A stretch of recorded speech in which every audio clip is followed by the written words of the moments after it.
Music is made out of three elements: harmony, the notes you're playing, rhythm, when you're playing them, and tone, timbre, how things sound. You're never gonna sound like Jeff Beck because he is manually coloring the notes using the bar and his slides and vibrato, and he is putting himself inside each one of these details and articulations. Think about it like making that note into this ruby, this jewel. You're giving it shape and you're making it sort of shiny and unique. And the way you're coming into it will only happen once in the history of music. If you take a look at a transcription of a Jeff Beck lick, what you're gonna see is where to press and when to press it. But whenever you see that articulation symbol, like a dip, or a swell, you have to understand that this is something you're going to have to breathe life into, animate. It's a gesture. And when you're using gestures, you actually have to put your body into it, and they're almost visual. So when I move into a note,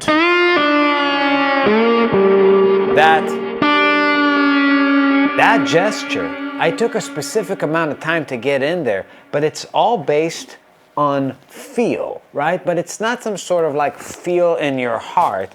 It's almost like a physical interpretation of the dance that goes into generating the lick. Now, how can you work on that? By really getting to know the pulse and the groove you're playing on. Let's get to know this groove.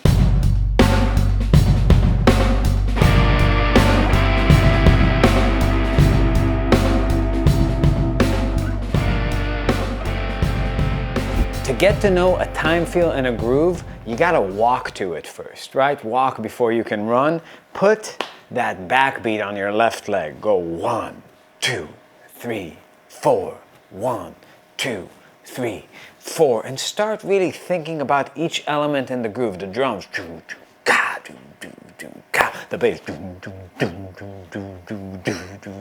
how they interact with that walking rhythm. The guitars,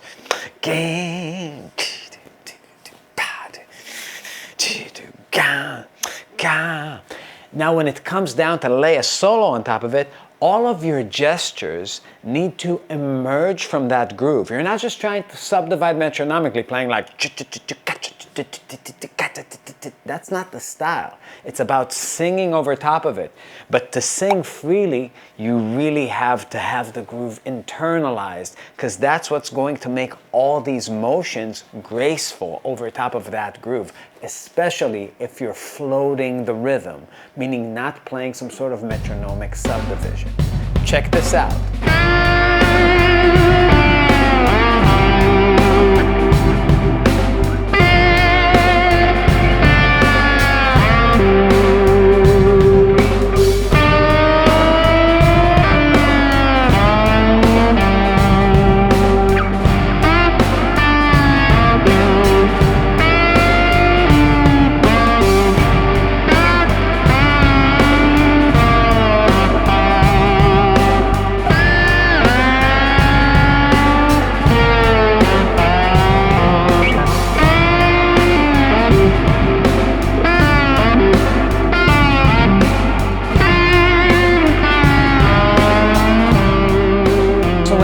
This style of playing through a book, like the Jeff Beck book, I have to put something on the page for the rhythm.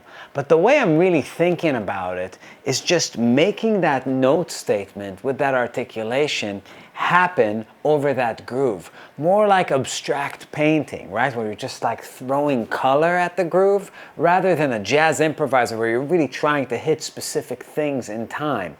So a lot of times it's just hearing those notes and then accepting that you have the freedom to throw it on the canvas. But it has to be aesthetic. But the aesthetic range is defined by how deeply you feel that groove, right? So you have that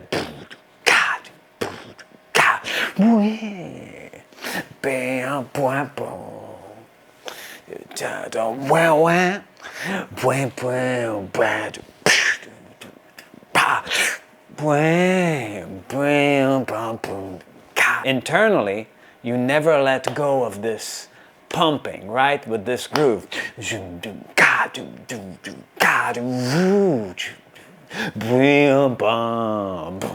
Right? So all of your rhythmic imagination has to emerge from the pocket. If you are not feeling the pocket at any time, then you are playing some random rhythmic bullshit. The difference between floating the way Louis Armstrong or Miles Davis or Jeff Beck or Jan Garbarek do it is that they are so deeply connected to the pocket that they take rhythmic liberties by moving away from the metronomic interpretation of it, right? They're not just thinking 32nd notes, 16th notes. They're not just subdividing that way, they're blurring the rhythms a little bit, right? They're floating, but floating is tied together with that deep, deep, deep understanding of what you're playing on. Here are a few more examples where I'm just gonna not just play the same lick over and over again, but float in a variety of ways over that groove.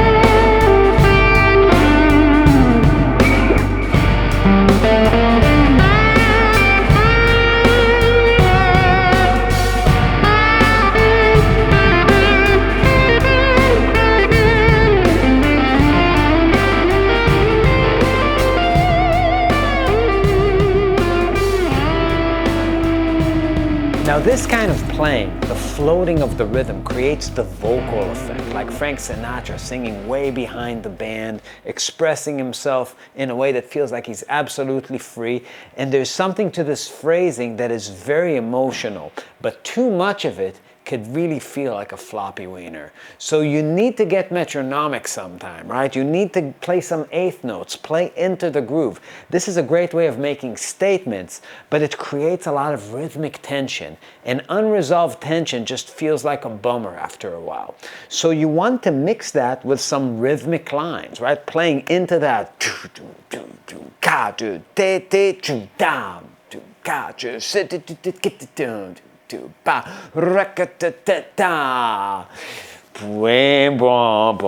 Right? It really feels like you're going from some sort of metronomic dance, whether it's 16th notes, like you're doing the robot, or some sort of triplet feel, to going like interpretive dance, circular motion. And this is really where, in the interpretive dance, it's really where all these articulations come to life, right? All these gesture type things really become dramatic. So let's hear the way that the phrasing actually is supposed to work.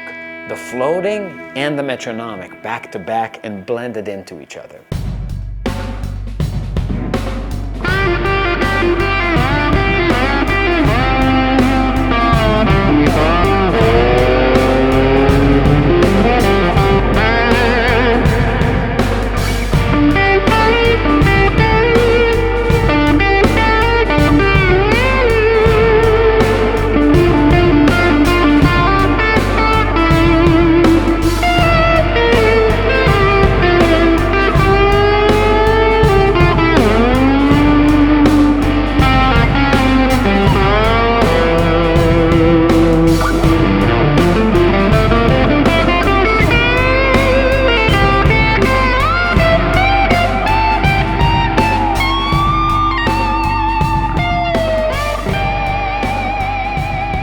You'll never sound like Jeff Beck, but if you work very, very hard, these techniques will work their way into your playing and you'll begin to sound like you with Jeff Beck's spirit absorbed into you. If you dig it, I have a book out about Jeff Beck. You can purchase it here or join our Patreon. Tons of lessons about him and other great players, tabs, music notation, monthly lessons. Also like, subscribe, do all the things, and we'll see you next time.